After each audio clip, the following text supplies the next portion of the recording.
listening to Tiger Talk Flash Report.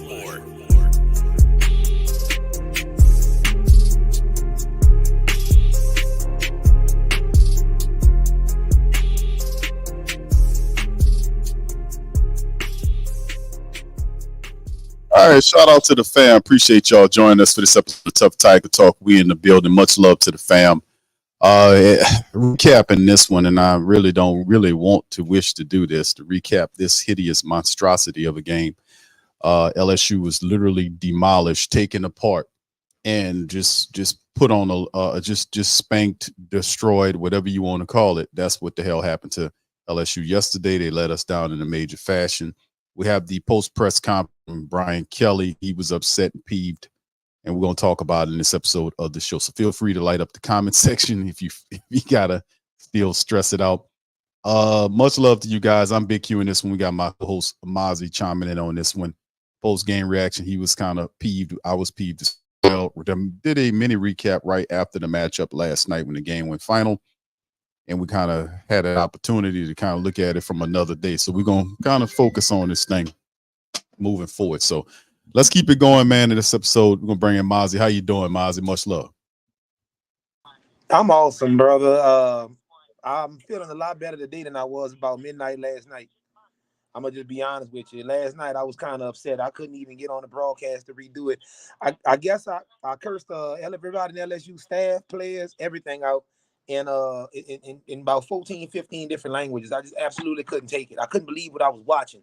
It was, people say it was the tale of two halves. And I don't know if I'm putting the cart before the horse, but I've been eating the vent for about 12 hours now. So please excuse me if I'm putting the cart in front of the horse and you had other things to do. Let me just chime in with you. Do we have other things to go over, or could I just, unleash? Or what are we doing? Brother, we go ahead and handle your business, brother. Shout out. Okay, so I had a couple conversations with a few people. I got a lot of LSU guys that I hang with because birds of a feather flock together, and they want to kind of make it a tale of two halves type things, but it's really not. You got to understand the 17 points LSU was able to put up in the first half should have probably been somewhere in the neighborhood of 31 to 35 because we got stopped on 4th down in the red zone. We lived in the red zone the whole first half. We had miscues, we had all kind of things that worked against us, just sheer stupidity. And again, just like we elaborated and we talked about on Saturday's show, we don't get a preseason. So it really comes down, both teams are going to make mistakes. It really comes down to what team has been together the longest, has gelled together the longest, and what team kind of wants it more and will make those adjustments on a fly to correct those mistakes. As we all saw, FSU could have actually had either been tied on the lead in the first half because they dropped several key passes. And I mean, these are guys that'll be playing on Sunday dropping these passes. It just happens when you haven't played football for, the last 8-9 months. All you've been getting is, your own guys, and I get, 7-on-7s, 2 days, whatever. But I mean, your biggest level of competition you've had thus far as live round action, has been scrimmage games and spring games. That's it. So now when it comes down to when rubber has to meet the road, nobody. This is not high school where they're giving you, okay, guys, we're gonna run 12 plays on offense, 12 plays on defense, and then we'll just rotate them to both sides. No. These guys have in-depth playbooks, in-depth play analysis. This is the level right before Sundays. So, if a guy can play, if you can play in SEC, Big 12, Big 10, Pac 12, if you're in these mega super conferences and you're able to play, that game should translate to Sundays, at least from understanding the schemes and what's being done. Does the talent translate? Not all the time. Does the light go off? Not all the time. But in a non-pressure situation where you're reading just the X's and O's, if you're able to do it on the collegiate level, you can do it on the pro level. So these are the receivers for FSU that was out dropping 5, 6, 7 balls in key spots and key places where I think that the score would have easily been, 24-17, possibly 31-17 going into half. We dropped several passes ourselves, and we could have easily had the 31, on our side or beyond. This is a very disheartening loss. Like we talked about off camera. I don't know why Coach Kelly does this, and I get it. You come from Notre Dame. Notre Dame is an independent conference. In order for people to respect you, you gotta play hard, you got to play big early. I get that. If you want the posters and the boosters and the coaches and you want these people to respect you, you got to come out early and punch people in the mouth. This is the SEC, Coach Kelly. This is not Notre Dame.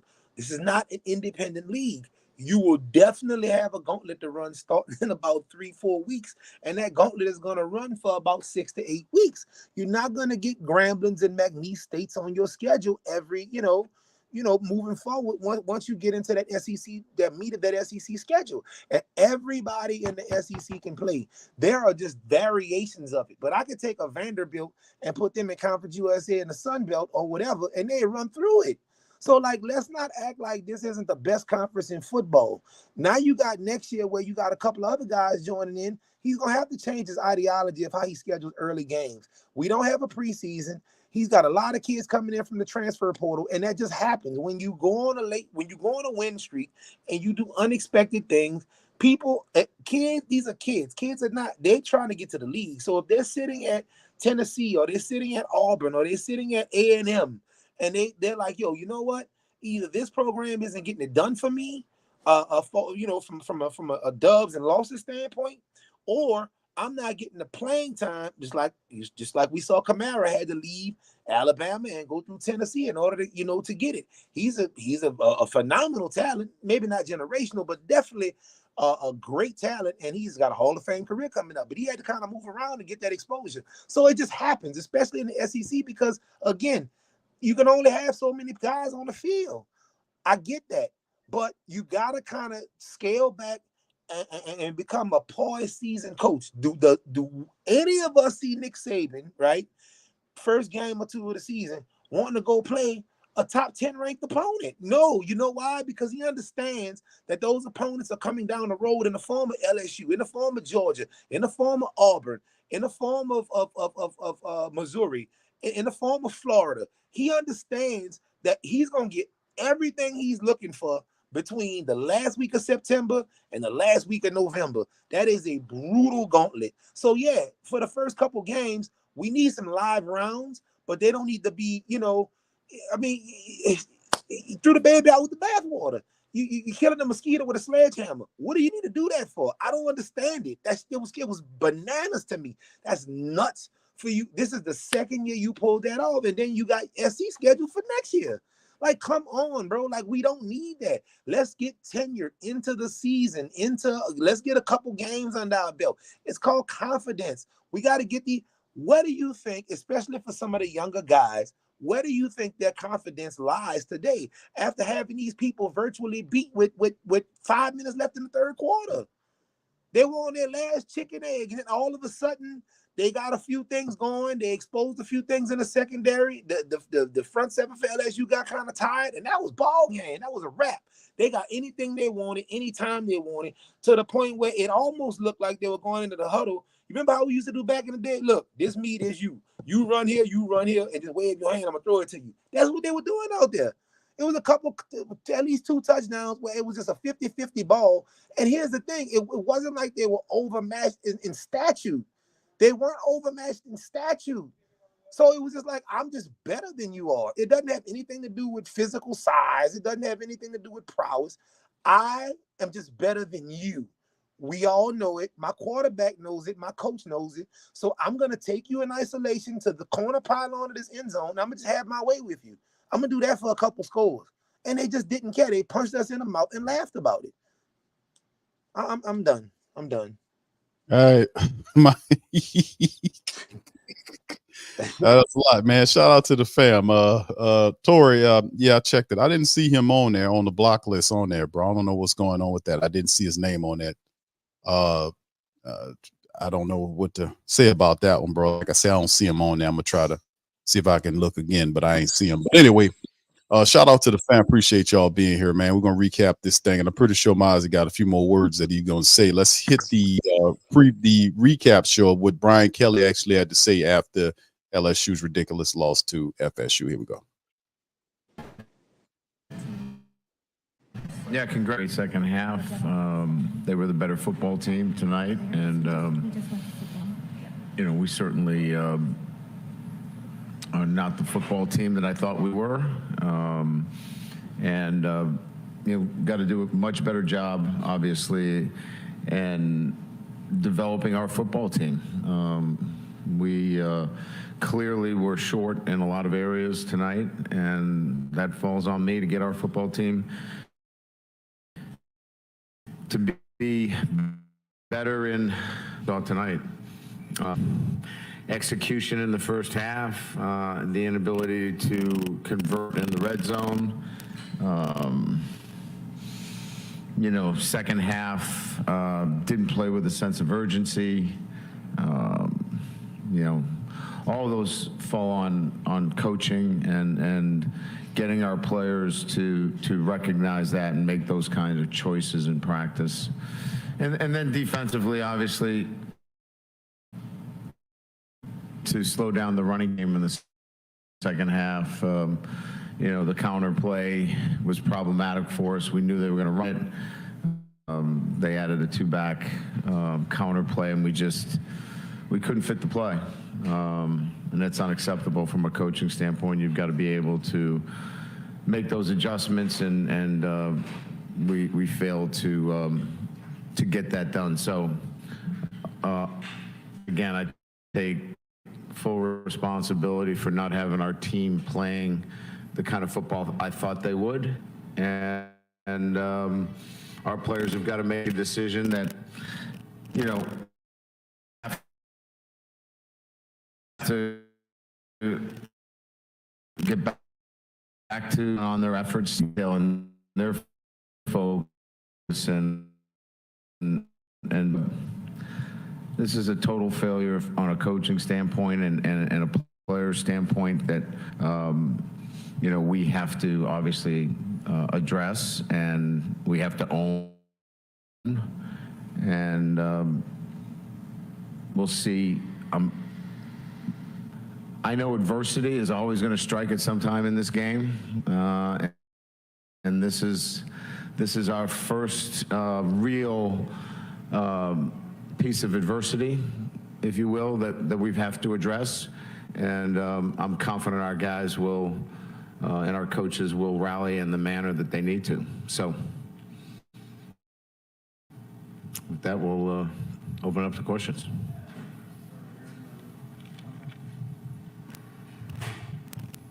Jacques Doucet, WAP-TV in Baton Rouge. Coach, the second half, do you think it was physicality? Or are you surprised that they pushed you around and 31-0? Yeah, I'm quite aware of the score, and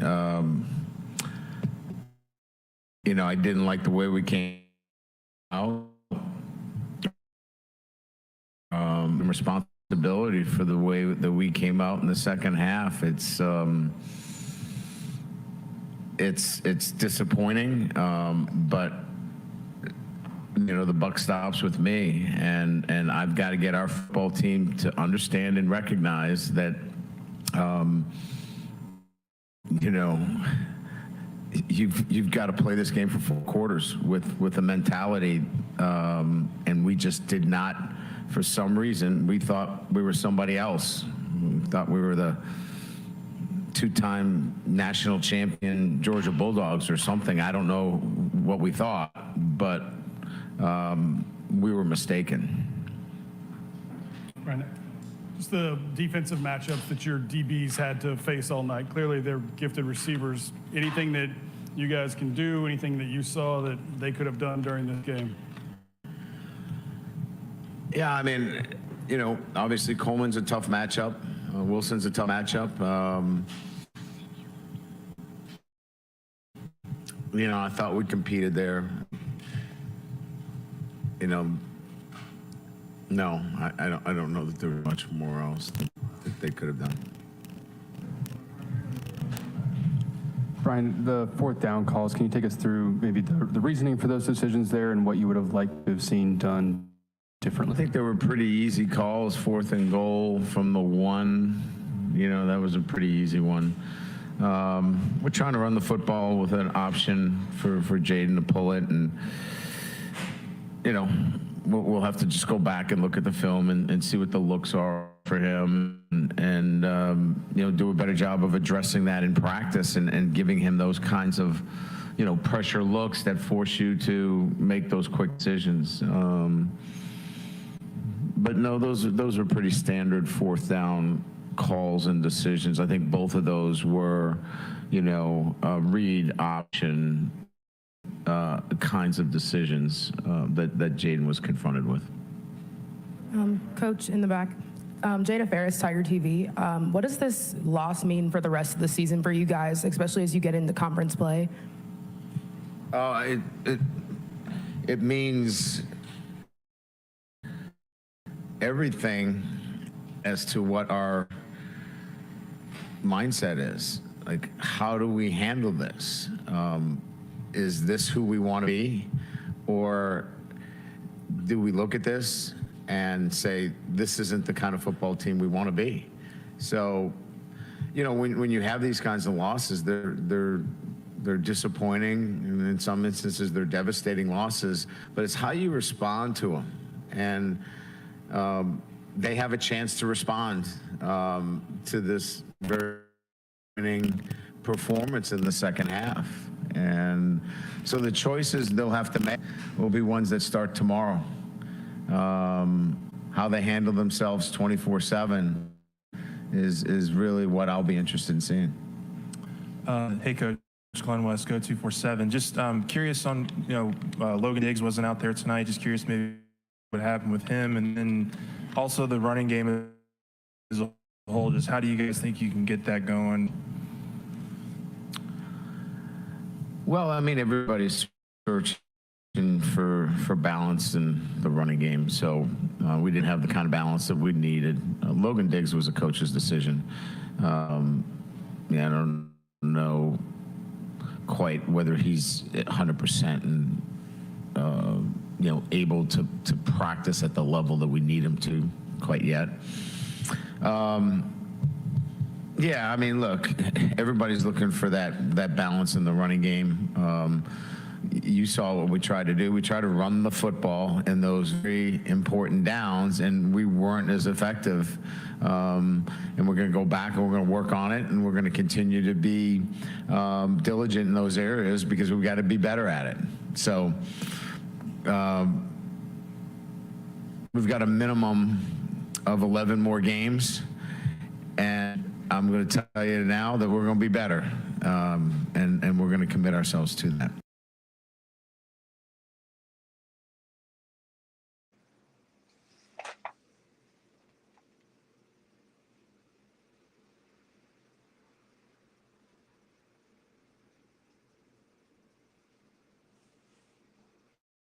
All right, fam. That's Coach Kelly there. Mozzi, you heard what Coach Kelly said. Made a lot of stuff. He was upset about how the game played. LSU Tiger family member was definitely upset with how the game plan went as well. It was awful, man, to be honest with you. Before we get into the team statistics, let's hear your response on it. Well, to me, it sounds like he was talking a lot of Chick-fil-A bowl talk to me, if you ask me. It sounds like he ready to wave the – see, the issue that I'm taking with this is he keeps harping on a meltdown in the second half. However, the reporter asked him straight up, what do you think about those 2 fourth down calls? How do you think that changed and altered the game in any way, shape, form, or fashion, whatever? And I got to be honest with you. It's like we're discounting the fact that the coaching decisions were horrible in regards to those fourth down plays. It just were. I get it. 4th and goal at the 1. Listen, as a fan, I 100% understand you going for it on 4th and goal. You feel like your guys bigger and better than their guys, and that's it. No, as an actual person that's responsible for the welfare of a football team and the continuity of a program, I'm taking my 3 points, bro, and I'm getting off the field. You do not know how that changes the game, what type of momentum that gives them, what type of looks does that give the guys upstairs that's looking down from above where they can kind of go in and tweak a few things and say, okay, this worked goal line. That you notice we had issues on every short yardage situation we had issues. I could even remember same thing going down to the end of the first half. We rip off a 35-yard run, and then we get two big plays where we run out of bounds, stop the clock. Long story short, we get down inside the red zone, I think to the 16 or 17. We got to settle for a field goal there. It should have definitely been a cash. How do you have over 20 seconds left inside the red zone with a timeout, and you got two other clock stoppage mechanisms, either a first down or out of bounds, and you gotta cash that in? See, the issue I had when it was time for you to kick the field goal, you tried to cash it in. When it was time to cash it in, you were more than okay with taking a field goal.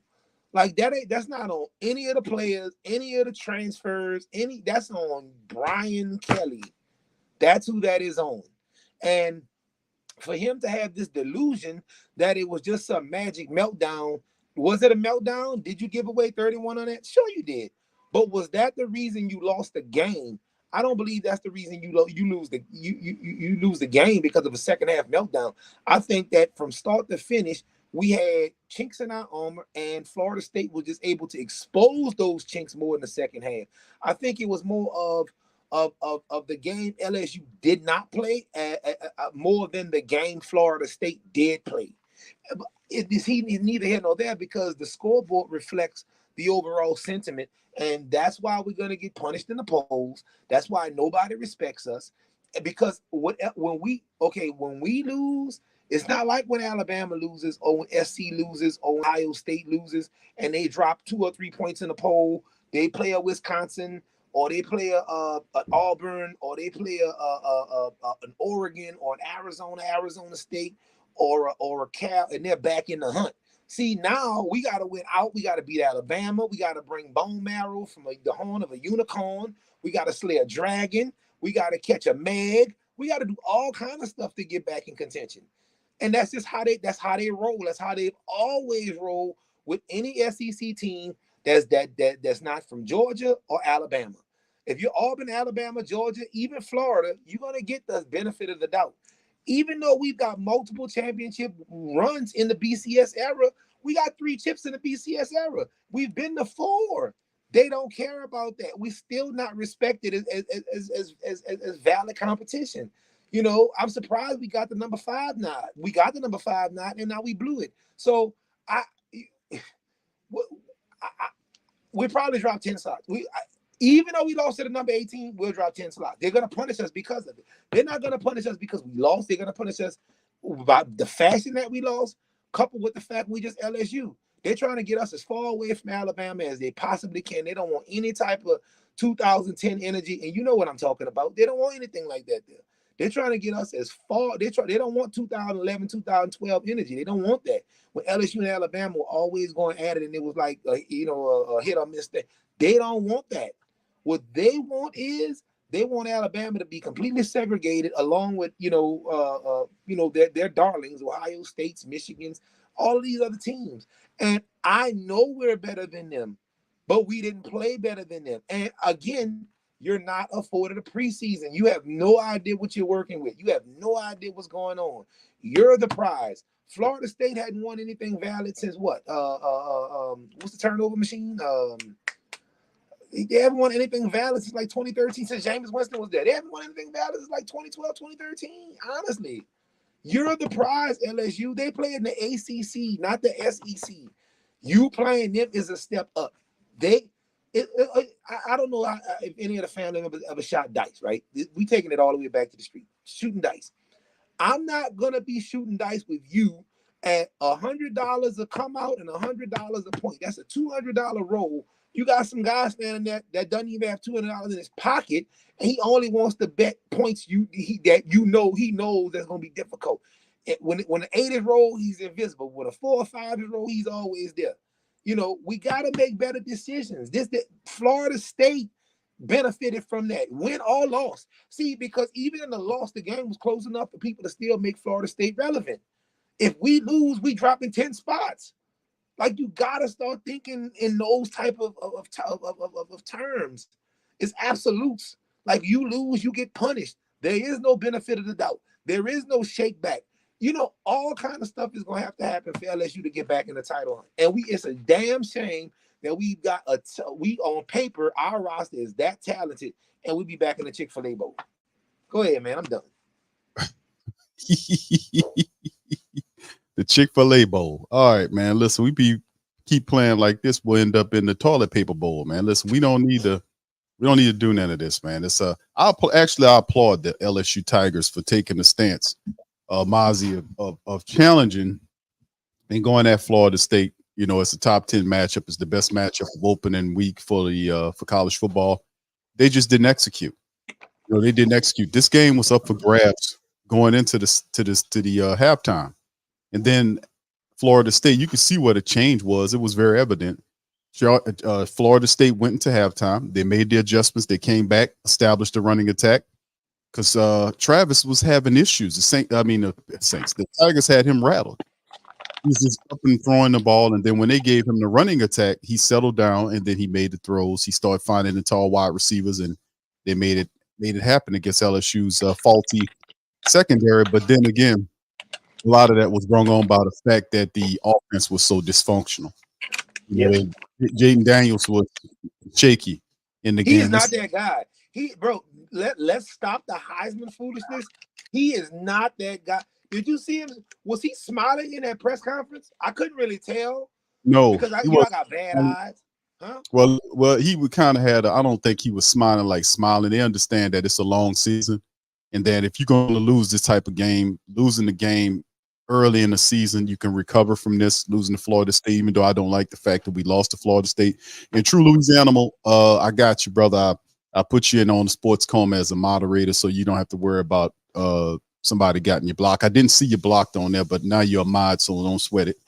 But the reality is, going back to the LSU, I just see that it wasn't a bad strategy, Mozzi, for them to go at it, even though I know Nick Saban is a play it safe type of dude, to see if he can establish what he got going. I can applaud what Brian Kelly was attempting to do. It's just they didn't execute. They didn't come in with the energy that you're supposed to bring when you open that season up. They didn't bring it. In the first half, they were there. The game was hanging in the balance. The defense was doing what it's supposed to do. Then they had these weird ass decisions that they were making that just didn't make any damn sense. And then at the end of the day, everything went opposite. When they started the second half, it all went away. They outscored LSU 31-7 in the second half. That's how the game was won. Yep. So anyway, let's jump into some of the team statistics, my brother, and then you can continue to vent as much as you would like. Because you venting for the Tiger Nation. They feeling you. All right, so anyway, the first down 23-22 LSU there. Third down, ridiculous. 3 on third down. They were 0 for 3 on fourth down. That's a horrible. Florida State was 9 of 14. And shout out to Florida State, man. They came out in the second half and just took the game. They were 1 for 1 in fourth down. Total yards, almost 500 yards of total offense by Florida State versus 460 by LSU. So nothing to be proud of by either one of those defenses, to be honest with you. The completion to attempt ratio, 22 of 37 by LSU versus 24 of 32 by Florida State. LSU 9.4 yards per attempt, while Florida State, every time Travis threw the ball, it was over a first down, more than a first down, 11.2 yards per throw. They both had interceptions, one of which by Jaden Daniels was a ball that he threw out to the wide receiver. The wide receiver just fell out. He fell out, and the guy just made an easy selection, a pick on it. The rushing attack, Florida State 135 versus 113 by LSU, and most of that was, the majority of that yard was Jaden Daniels, 113 yards for Jaden Daniels, 27 attempts, over 4 yards per carry by LSU, 4.0 for Florida State.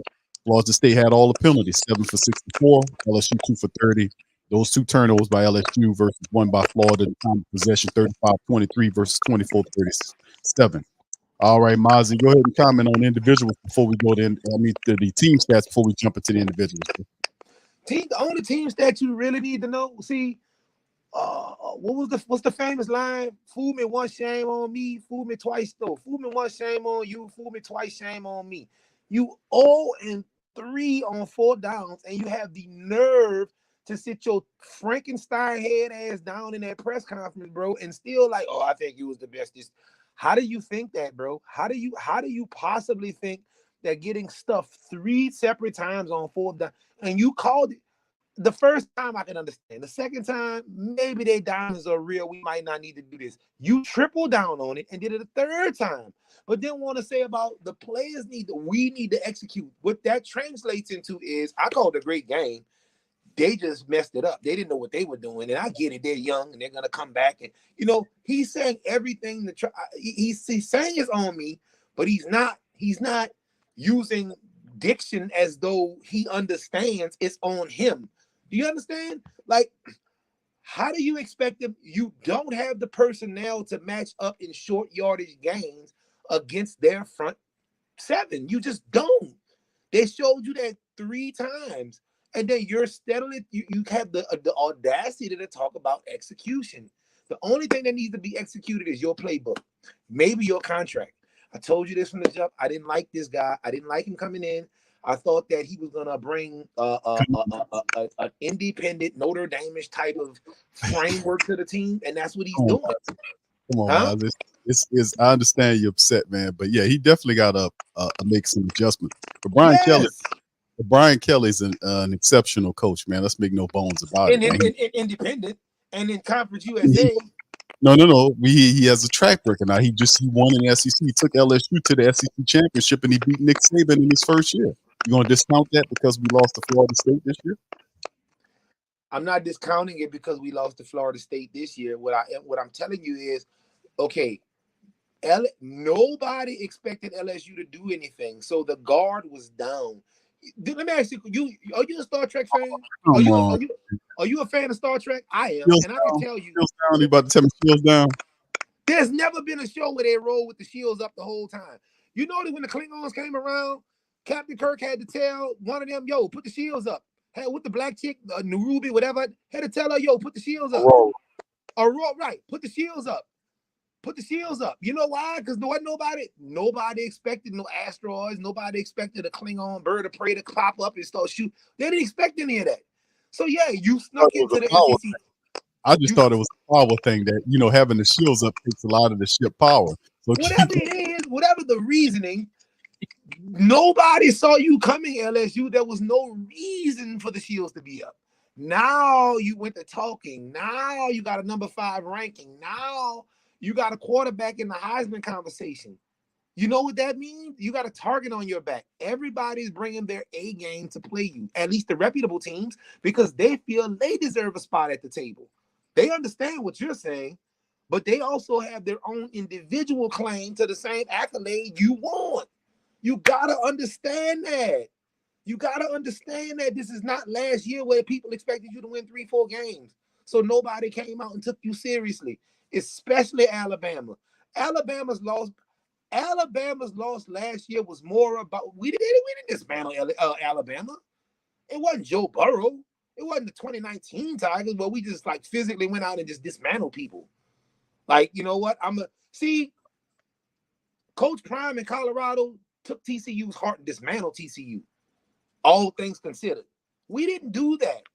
We didn't come out with that same ferocity. We came out thinking it was sweet. Daniels is smiling every play. You know I don't like smiling quarterbacks. You know that, right? You know I hate smiling quarterbacks. I hate that. Like, bro, you're the point guard. He was smiling every damn play. Yeah, he was smiling. He a little too happy out there. Too happy out there. Hell, you all that like that, man. Stop all that damn smiling. Daniels, listen, Jaden, brother. You are the point guard. You are the keys to the car. You make it go. You're the on-field coach. So if your head coach wouldn't laugh and smile and joke and josh, you can't do that either. Let me ask you a question. Did you see the front? What? I don't even know. I don't even know what receiver that was. What receiver? What? Did you see the frustration they had? Okay, I don't know if you remember late third quarter. They had ISO at the top, right? The safety. Let me tell you how little regard they had for our wide receiver quarterback connection in play. Do you not remember 3 separate times they had isolation to the top of the screen, one-on-one coverage, and the safety refused to slide over and help? That's right. James blew that throw 3 times. I know. Yeah, he did. I don't know what to say about that. That was just poor.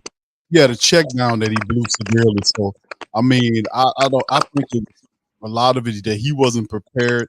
He damn sure wasn't comfortable behind that bullshit offensive line. I know we won't keep pinpoint the quarterback here, but the LSU was dominated in this game, especially in the second half through the trenches. They couldn't get enough pressure on the quarterback. First half, they did a wonderful job keeping them shaky. The offensive line for LSU never consistently opened up any lanes for the running backs to run. Jaden Daniels had to run for his life on several different occasions.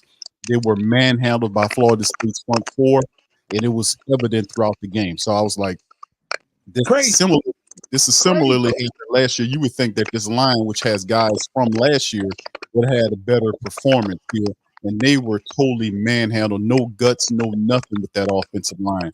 And it was evident in the first half. So when the game was tied and LSU ultimately kind of kicked the field goal, we thought for a second that the game might be turned, but they never put their stamp on the game. The adjustments were Ever. They always left the door open. But let me tell you, you score a touchdown there and you take that 3 on 4th and 1, right? That's a 7-point swing. That's 13 points. That's 10 points altogether. Now Florida State has to play a completely different ball game because saying in Tennessee, I know it's in Texas, probably in Tennessee, that says food. My bad. Go ahead, Mozzi. You know they had to literally play. They would have to play a completely different style of game. As being down 3 and being down 10 means a completely different thing in the game of football. It's not basketball. Oh, I'm down 10. I go down there, shoot 3 threes. I'm back in it. That doesn't work like that. You have to traverse, anywhere between 60 and 199 yards on average to score 7 points. So certain things you can do down 3, you can't do down 10. That changes the game dynamic. That's coaching. That has nothing to do with the play. You know what? I bet you I know Jade. What you think Jaden Daniels' favorite movie is, Q? I don't know, man. If he keep playing like this, it's still Magnolias. I think that's probably what it is. No, I got one better for you. How about Happy Feet? Bruh, you got to stay in the pocket, bro. You got to deliver the pass. You flipped and won, bro, and ran back 14 yards. Yeah. I'm telling you, a lot of that was due to he didn't have confidence in the line.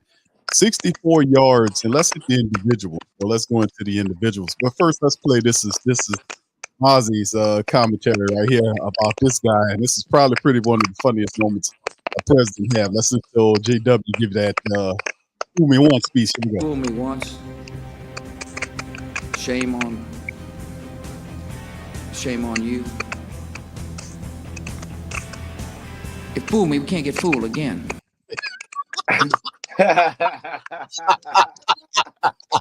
Love that. Your name is Coach Brian Kelly. He's the only one fell for it 3 times. And then you standing on it in the press conference. Bro, for this man to say, I think that those were the right calls. And you were 0, so you thought all 3. So the first time they stopped you, it was like, nah, that was a fluke. The second time they stopped you, it was the light must have gotten his eye. Bro, they stopped you 3. You made a cognitive decision to do that same thing 3 times and got punished all 3 times. And you're sitting in a press conference with your laughing smile. Like who? You sit next to the Joker in the press conference, right? And y'all are just fine, yo. Your hands folded, your head is taller than ever. How could you have a head that tall, bro? You're approaching Peyton Manning level height on your head, bro, with no brain inside of it. Come on, bro. What are you doing? Mozzi, you're a little tough on the brother, man. The brother's a happy dude, man. You know? For what, bro? There's nothing to be happy about. Bro, you were up 7 points with 4 minutes left in the third and lost by 20. The guy's a happy dude, man. You know what I'm saying? And then he, bro, you know what really sent me to the moon? This dude had the nerve to have an NIL. Who's an NIL with? I saw a commercial. Bro, Jaden has a commercial, bro. He's got an NIL with somebody. Who paid this guy? I bet you don't have it today. Bet that. I bet that contract is I up for don't, renegotiation. What? I don't think this stopped Jaden Daniels from smiling. I think LSU will regroup from this, even though we got to have. Yeah, sure, I'm smiling. I have a got nationally televised NIL commercial. I've already made 3, 4, 5 million. What do I care? It doesn't matter to me. See, I told you, I warned you that the purity of this sport was going to be compromised once you started throwing money in it, bro. That would have, I hate to sound so old. 20 years ago, that would have never happened. You sound old. You sound pretty ancient right now, brother. Just like you do sound, man. In my day, that would have never happened. In my day, yeah.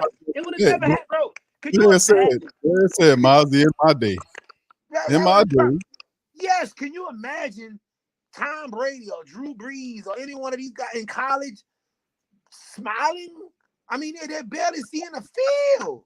Can you imagine them doubling down, making a bad play, and smiling about it? Oh man, yeah. It's but you know what, though, Mozzi, a lot of the blame, we know we don't like smiling quarterbacks, and he was definitely out there overthrowing people, underthrowing people, and smiling about it. I think he's just a happy dude. During the press conference, he got up there and sat next to Coach Kelly, and Coach Kelly was about to, he was doing a little smiling up there. And I think he's a half, how the phrase go, a half glass half full type of dude. He's an optimistic, positive guy, so he knows it's a big loss, but he also realized that it's on him to come back and play better. But let's not just put it on Brian Kelly and Jaden Daniels. What about Mike Denbrock, the offensive coordinator? What about Matt House, the defensive coordinator? And we know the defense did whatever it did in the first half to keep them competitive, but then after a certain point, the offense was going 3 and out, and all of that fell on the defense. Yes. I mean, brother, it's hard to play 70 snaps a game. It just is. It's hard to play 70 snaps a game and stop somebody 6'5". That dude was getting out. Yeah, like what? Was that chestnut getting roasted out there? Roasted on an open fire. Yes, bro. That's what I'm telling you. Yeah, you saw it. Bro, you saw it. You see it. Let's hit the individuals, Mozzi, on LSU, and I wanted to hear what you think about that. Jaden Daniels on the day, 22-37, 347, 9.4 average, 1 touchdown in the pick, 57.6 on the QBR. In the rushing stats, he led the rushing day, 15 carries to 64 yards, average 4.3 yards per carry. He had a long 40-yard scamper to help him out. And then really, Josh Williams had 4 carries to 44 yards. One of his runs for 35 yards to kind of get him up in the air. And outside of that, Noah Kane had 4 carries to 4 yards. He got a touchdown, the only touchdown. Well, one of 2 touchdowns on the rushing attack. Trey Bradford got in there and got 1 too. So we had seen 4 of our running backs. Jaden Daniels got them all in the day. Could have been a lot better than that, but they finished 27-113. I guess it's not so bad when you think about it, but really it just game changed. Brian Thomas had 7 catches for 142. He got most of that on a late garbage time touchdown from Jaden Daniels, and he scampered long 75 yards. Malik Neighbors, our top threat, 6 carries for 57 yards. Bradford 1 for 55. Mason Taylor, the tight end, had an ineffective 4 catches for 39 yards. Kyron Lacey had 3 catches for 37 yards and a ton of drops. Aaron Anderson, who bobbled the punt return that gave it to Florida State. Horrible. Twice. It was so bad he didn't take him out of the game. Yeah, he was. They benched him after that, fumbling the ball. And then, of course, you look at the defense. Omar Spates, we talked about him in the pregame. He had 8 total tackles in the game. Major Harris had 8 as well. Zay Alexander, the cornerback, had 7. And Andre Salmon, safety, 5, along with Swinson, the defensive lineman, 5 there as well. Harold Perkins had 5 tackles and was ineffective. And then, like I said, we talked about it. I talked about it. Recap last night was this game was just not a loss for LSU, but it showed the rest of the country how to beat this team. Yep, no doubt. You run right, and they showed, well, how could we slow down Harold Perkins? Just run it right at him. Run right at Harold Perkins. And it shows how he had gas him every rip. Gas. Yeah.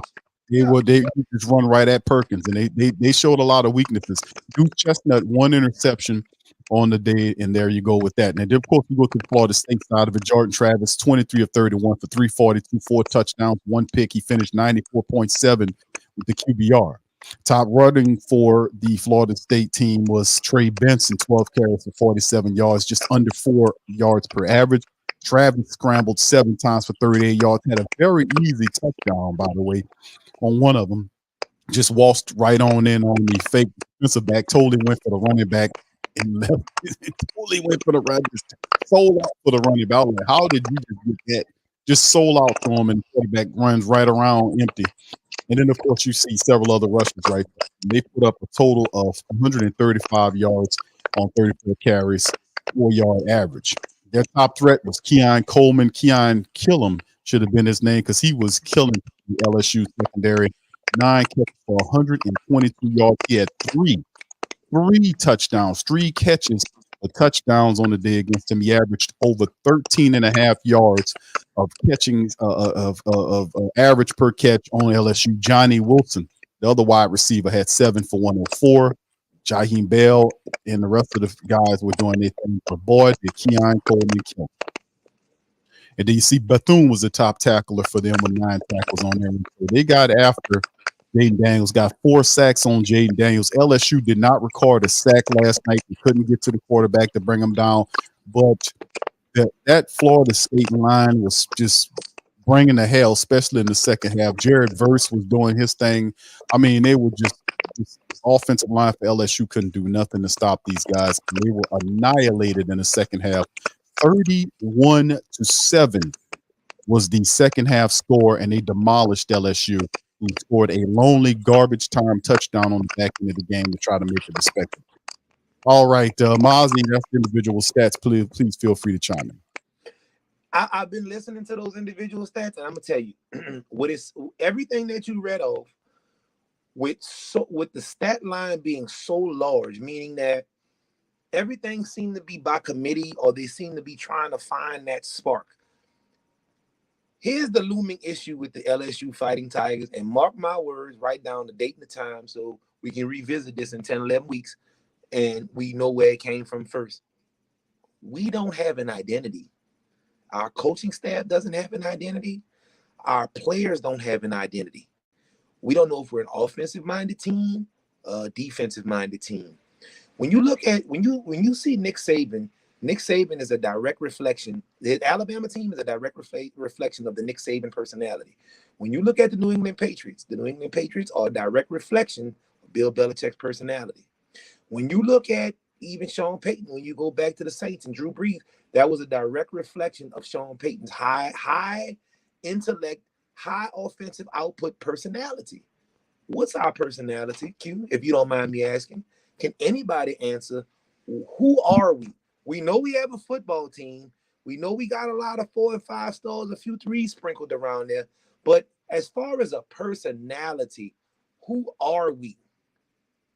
You're who Jaden Daniels is, and that's pretty much what the team is built around. Jaden Daniels. I mean, he's the guy. Yeah, I get that, but who is he? What is he? Like, in other words, what? Okay, when I see Alabama play, I expect incredibly tenacious defense. I expect hard fucking pound town ground pound running, and I expect mediocre to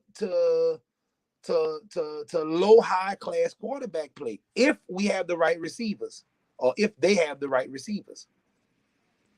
That's what I look at when Alabama plays. That's what I expect. When I look at, remember Oregon a couple years ago, maybe a decade ago, when they had Burner and they had all, when those guys stepped on the field, you knew they were about to score 100 points. You knew they were going to give up 90, but you knew they were going to score 100. When you came to play them, it's like, I'm going to get my 90. Y'all better get y'all. We ain't playing no defense. It is what it is. Shootout.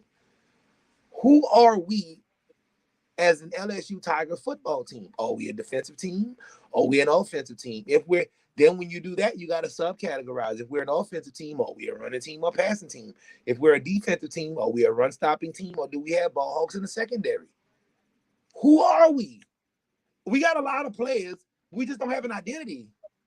We don't have an identity. It's like an android. It's got eyes. It can operate. It can do whatever it's told, but it can't do things on the fly because it doesn't have a personality. It doesn't have a built-in identity of who it is.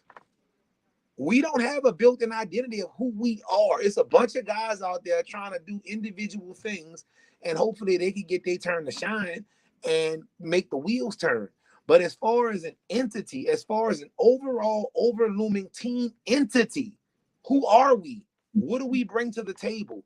When I see LSU football, what am I expecting besides a heart attack, a very long Saturday afternoon? Besides those things, the obvious things, what am I expecting when I see LSU play? What did you expect out of them last night? What did you expect? What side of the ball did you expect them to dominate? Did you expect them to dominate? If so, who did you expect to dominate? And what facet of the game did you expect them to dominate? Those are all questions I can answer about any major program in the Power 4-5 conferences. I can't answer that about LSU. They fall into that weird Auburn category. I think with LSU's philosophy is they rely on Jaden Daniels. I think that's a big thing. So Jaden Daniels struggle. It'll be a long night. A lot of the plays, like, I take it. They give you. I take plays. Like when they stand there, he looks around to see if he wants to get the ball or let the running back hold on to the ball versus him running the ball. I think that's overdone. That's way too much overdone. They need to kind of rely on more of the traditional style of offense. But even if they had did that last night, I don't think they would have been effective from a play perspective because they couldn't get the security needed because the offensive line wasn't doing a good job of protecting them. So, I mean, everything relies on Jaden Daniels. He's a guy that has a lot of college experience. He didn't play well last night because he wasn't comfortable back there. He was missing on checkdowns. He wasn't making the correct throws downfield. So he was off, and they struggled. And they didn't have a backup to go to. When the quarterback struggle, you go to the running attack. They didn't have that going. They couldn't even run the ball. Nope. So everything was put on Jaden Daniels' shoulder. And when he was already shaky, they had nowhere to go. So a lot of this has to be focused on them getting the proper amount of guys, the proper time on the field offensive line. So their philosophy is it's based on Jaden Daniels. Well, I know, but Mike Denbrock, who's the offensive coordinator, he needs to change this around, and that offensive line needs to be thoroughly chastised for this gutless, heartless performance they did because they had a similar performance, a really shaky performance in the first game of the week of last year. So they'll respond in kind and they'll come back. So I think this will be a learning lesson. I think it's learning to move forward. Know the difference between last year and this year, though, Q? They only lost by a field goal. They were competitive. No. We wasn't number 5. Yeah, that's true. And they will drop a bit. I don't expect them to drop. Maybe we'll see where they fall at. I don't. Let me check if we get the new standards up. I think those will come out till a little later. But no, they got games tonight. They're not gonna drop it till tomorrow. They got games tonight. Okay, yeah, they got the Clemson game. All right, so that's a part of it, man. But let's take a look at the schedule moving forward, man. Of course, LSU loses again. They lost to Florida State last year by field goal. This time they were demolished 45-24. Grambling State is next up next Saturday, 7:30 p.m. Eastern time. That's next, and then of course you see the next several contests. Alabama matchup: Grambling State, Mississippi State. Then they got that goes to Mississippi State at Mississippi State. Then it's Arkansas at home. Then away to Ole Miss, who's ranked 22nd right now. Away to Missouri, and then there are 2 home games against Auburn and Army before they get the bye week to get ready for Alabama, and they go to Alabama. So a lot of tough and that's what I'm saying here, Mozzi. I think the Tigers. Let's kind of do a little preview of the Grambling State game. I think they'll roll. What is it? 71-3 Tigers. Yeah, they're gonna run over Grambling State. I hate to be the Grambling State Tigers after Florida State did what they did to LSU. They're gonna take it all out on them, and they're gonna run off. It wouldn't matter. I really wish they stopped scheduling games like that against. You want to flop Grambling? Grambling should have been the first game, right? It should have been reprinted. Yes. All right, yeah, it would have made a difference, though. Seriously, you think so? It would have won against Florida State if they played Grambling in week 1. If they play Grambling in week 1, you have a better idea of what you're working with, who you are, what's your strengths, what's your weaknesses. You have a better eye. See, because here's the thing: it's not the top guys that you're on the fence about. It's those transfer guys. Well, you'd have Mason Smith, so yeah, but you get to see them against live action, under the whistle in real game time situations. But you can't fix that intra game versus a number 8 opponent. That's tough. It just is. It just is. Okay, let's look at the schedule. Grambling State's next. We know we're gonna run over Grambling State. It's Mississippi State at Mississippi State, Arkansas. I can really see LSU going on a winning streak over the next we got 6 games before we get to Alabama, to the bye week for Alabama. Then we have that. I can see LSU going, 7 games? I can see them going 7-1 into the bye week. If they don't correct their issue, they'll lose to Mississippi State and Starkville. Period. They play them tough all the time. This is true. They just do. But listen, Mike with the air raid attack and all that kind of stuff, Mike Leach passed away, so he's not there. Some things are gonna change. But I'm looking at it. I can see 7 wins here, and I think they do make the adjustments. Brian Kelly is not gonna stand for this. He's not gonna stand for this type of. This was an embarrassment to the program. It was a punch in the eye. So I mean, he's not gonna stand for that. He's gonna make sure these guys are focused. And besides, now he has all of their attention. We talking about staff included, all of the players. This is a punch in the face. They know they can't have these many. Their room for error has went out the window. They beat Florida State. They can move forward into the season. But it was a way they lost. They got punched in the face. They got demoralized. They got smushed down, and that's not going to stand. They're going to have a better performance. I could see them winning. I wouldn't be surprised if they won all these games, beating Grambling, beating Mississippi State, Arkansas, Ole Miss, Missouri, Auburn, and Army to the bye week 7-1. I wouldn't be surprised, Mozzi. What do you think? I think you're delusional. I think that they're definitely going to lose Mississippi State if adjustments are made. Arkansas is probably going to be a dub for LSU, but it's going to be a really long, tough game. I'm talking 24-21 type game. And then, you go. I got them. They won't make the changes. What make you think they're not going to make the changes? They're going to make the changes. Listen. I don't care how much I change my car. It's not going to be a Lamborghini. I could put Lamborghini stickers on it. I could put Lamborghini seats in it. I don't think that applies here. I'm saying why don't you? They don't have the personnel. So you mean to tell me they don't have the personnel to beat a Mississippi State? Are you kidding me? They don't have the personnel to make those changes on the fly for everybody to be on the same page. Are they more talented than Mississippi State? Yes. But they've been telling you this for 2 weeks now. They've got the better part of 15 or 20 players, people that's getting in games, starters included, that don't know the playbook. They still can't comprehend what's going on. So it doesn't matter, bro. I could be the biggest, strongest dude ever to walk right? But if you put a blindfold on me, I'm not very effective. I don't think they blindfolded. I think that they just this was a poor executed game. I think that they'll come back and play. I think Brian Kelly is going to make the adjustments. The team is going to play focused and better over the next several weeks. And I think you're discounting the fact when you get thumped on like this, when you get smacked down and punched down like what LSU did in front of the nation. They got just embarrassed. The coach was upset, visibly upset. He demoralized his team. He disparaged his team and said, he says, I thought we were better than what we were. I was mistaken. I was there. I thought we were a lot better than what we actually were. And then Jaden Daniels turns and look at him when he was talking. Did you see him shake? But did you see Jaden Daniels shake? He kept his pokey face. He kept he was indifferent about it. No, he wasn't indifferent. but he kept a poker face because you can't, this is your he's the starting quarterback here. He understands that Brian Kelly is talking about him.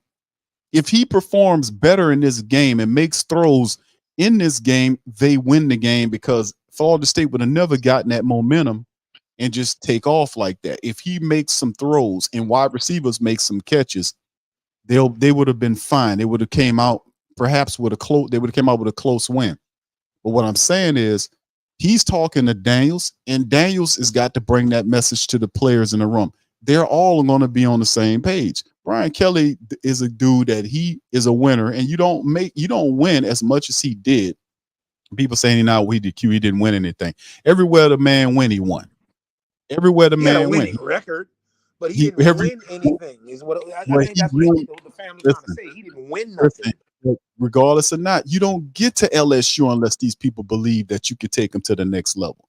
The man he knocked down Nick Saban. Whether you want to say Nick Saban, he caught Nick Saban slipping. None of the LSU games you're gonna catch Nick Saban slipping, because Nick Saban has an in for LSU because he wants to beat you, because he was here and how they departed, how they got apart, and how that relationship went when he went to Alabama. So you ain't gonna catch Nick Saban slipping your LSU team. I don't care who you got head coaching the thing. Well, but you know, they should have hired you. I'm saying Brian Kelly's publicist, because that's who got him the job. Because obviously he didn't win nothing, and he coached that Notre Dame.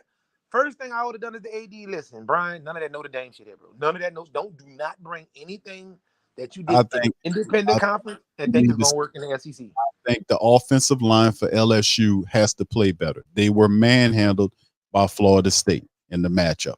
You can't win these games if the lines don't step up. You have to win the war in the trenches. They didn't do that. You had wide receivers that were dropping the ball. They were fumbling. You had guys that botched the punt. You had mistakes all over the field. These guys were not prepared to play this game. And if you schedule St. Ole. That's why you schedule Holy Cross in the first.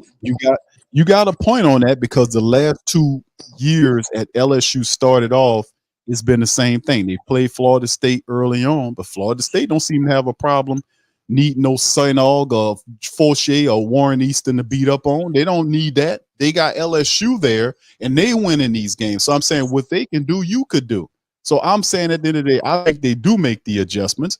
I think ultimately, when it comes down to it, I do see 6 or 7 wins. I'm going to say 7 wins here. I think they can beat all these teams if they stay focused. They're not going to not make the adjustments, Mozzi. That's not how this is built. They lost this game yesterday because of poor execution, because they're coming out of the gate rusty as hell. That's why you want them to play St. Aug, the Sisters of the Poor. So I mean, this type of stuff that we got going on, but I got strong. I think the man gonna make the adjustments. If they're gonna step up and they're gonna play better over the next several weeks, because they know their margin for error is very slim. You give him one of these, but you lose something like this, it's good to lose it early than late. So in the end, man, I think we're gonna change things around. So anyway, I'm gonna give you the last thoughts on it, bro. You got the floor. Okay, so here it is. LSU versus Grambling State. Tigers versus Tigers. Or Tigers versus Cubs. However you want to look at it. If we don't hang 40-plus points and prevent them from scoring more than a touchdown, we in for a long season. We'll see how these adjustments are made, because they got a free week, basically a bye week, to make any adjustment they want and go out here and play the equivalent of Kenilworth on a collegiate level. If they can't go out here as a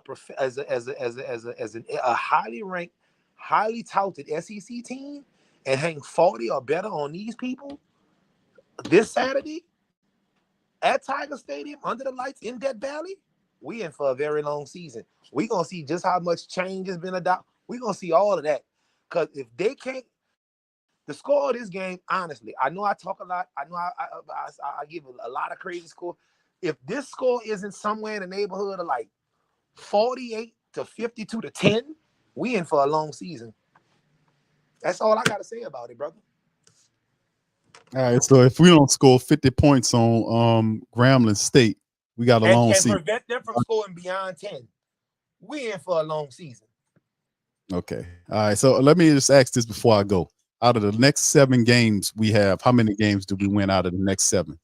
Let me get those opponents again. I got Grambling State, Mississippi State, and we got who was after that? State at Mississippi State, Arkansas at home. You go to I'll Ole give you a Miss. breakdown. I'll give you a breakdown. Questionables meaning those are possible losses. Dubs and L's are what they are. So Grambling dub, Mississippi State question, Arkansas question. Next, Come on, what's Ole Miss. questions? Ole Miss at Ole Miss. Question, At Missouri. dub. Auburn at home. Dub. Why did you take so long to say that? We got Auburn. How about Army? Well, Gotta because you're think- playing at home. Because you're playing at home. The only way that you were playing at Auburn, it'd be a question mark there. Go ahead. Who else? Army. Oh, dub. Okay, so it's dub against Mississippi State at Mississippi State. It's a question mark. Question mark. Yeah. Question mark at Mississippi State. Question mark for Arkansas at home, and a question mark at Ole Miss. Am I correct on that? Yeah, exactly. Those are 3 question marks. Now, out of those 3, I'm thinking you'll finish 1 and 2.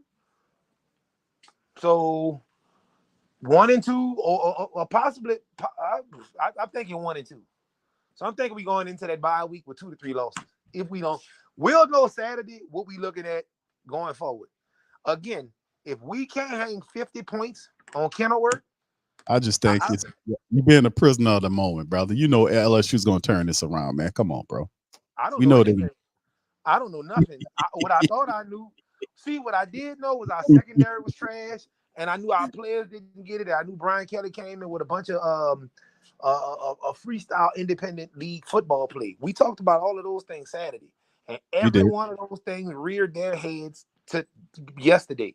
What I thought I knew was a number 5 team that had crushed and went to the SEC and all of that. They were gonna come out and not want to lose. The same things you saying. Oh, they got a game taken away from them last year. They had an extra point, and they should have won that game. You don't think they got a chip on their shoulder? Yeah, I think they had all of that. And still went out there and laid a goose egg in the 4th quarter. Basically, the whole 4th quarter belonged to Florida State, and they played an entire game of football in the 4th quarter. Florida State did. All right, well, I didn't think they were going to be able to do that. So as far as what I think, I don't know what to think about LSU at right now. We don't have an identity, Q. If we had an identity, it'd be something different. Like, there's no identity. We're not a hard-nosed football team. We're not a finesse team. We're not a high-flying, high-scoring team. Every prolific college or professional team you've ever witnessed in your life had an identity. We don't, Q. That's scary. We're just out there playing football, bro. We don't have an identity. Yeah, there you go, Mozzi. Mozzi's I can't dispute that, bro. We definitely need to play. We definitely need to fix this. Whatever we got going on, we got to change. We got to have more of a. I'm not mad at the Jaden Daniels style offense they're running, but we got to have more of a traditional offense as well, where we can be able to run the ball and go to the running attack if he starts to struggle. And that's what happened with Florida State with Travis last night. The guy was struggling in the first half. He was throwing. LSU defense should have had at least 2 picks in the first half. The defense was getting to him, rattling him. And what did they do in the second half? They went to the running attack that gave them balance. And then he started to make the throws to the bigger physical wide receivers downfield. That opened up everything. And of course, Mike House calling that in the second half of calling the defense where we were in doubling certain guys. Guys was wide open, not wide open, but one-on-one matchups that favored Florida State that was poor. Some of his blitzing assignments were questionable. So, the defense at some point before the bottom fell out in the second half were doing really ridiculous stuff like Florida State was able to normalize and started marching the ball on LSU defense. And then when offense came out there, they could not do anything because the Florida State defense says they shut the offensive line down. They couldn't even run the damn thing. Then they started putting pressure on Jaden Daniels. When they did that, it was over with. They had no plan B to go to. So Brock has to change all of that because it's all based on Jaden Daniels. It can't be unless when he starts struggling, you got to have something else to go to. And that's how it all ended wrong for them in my estimation. So anyway, with that being said, listen, fam, that's going to do it for this episode of Tough Tiger Talk, man. Recapping the Florida State smashing the Florida State smashing of LSU 45-24. We appreciate you guys chiming in. Please feel free to hit the like button, hit the subscribe button, and by all means, feel free to share the show on your social media feed. We up in this thing. Man, it's crazy how it went down, man. And we got to bounce back. I got to expect my Tigers, your Tigers, to bounce back against Grambling State. And I really do think they'll go on a bit of a win right here. We'll see Mozzi. He's right now a prisoner of the moment. But hey, man, we'll see we'll see what happens, man. We'll see how it happens. So with that being said, I'm gonna holler at y'all on the flip side. Much love to y'all. Go Tigers.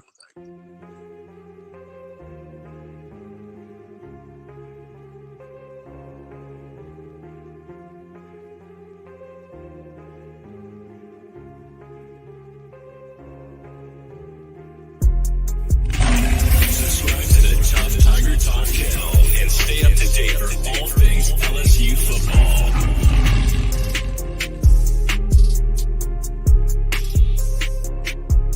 That's right, the Pro Shop is the platform store where you can go and buy all the latest merch to support the platform. Available at the Pro Shops, we have dozens of hundreds of products available for you and your family. Unisex tees for men and women, hoodies and sweatshirts, tank tops, kids and baby items, long sleeve tees, mugs, pillows, wall art, bath bedding, face masks, phone cases, stickers, bags, fanny packs, socks, hats, and many other items. Please feel free to check out the Pro Shops. The link is in the description section below. TheWhoThatDaily.com. That's right, TheWhoThatDaily.com. Your one-stop shop for everything New Orleans Saints, New Orleans Pelicans, LSU Tigers, even the top flight boxing news. So if you're a Who That and you're looking for a place to stay up on your team, TheWhoThatDaily.com is your site. TheWhoThatDaily.com for the sport Who That in all of us.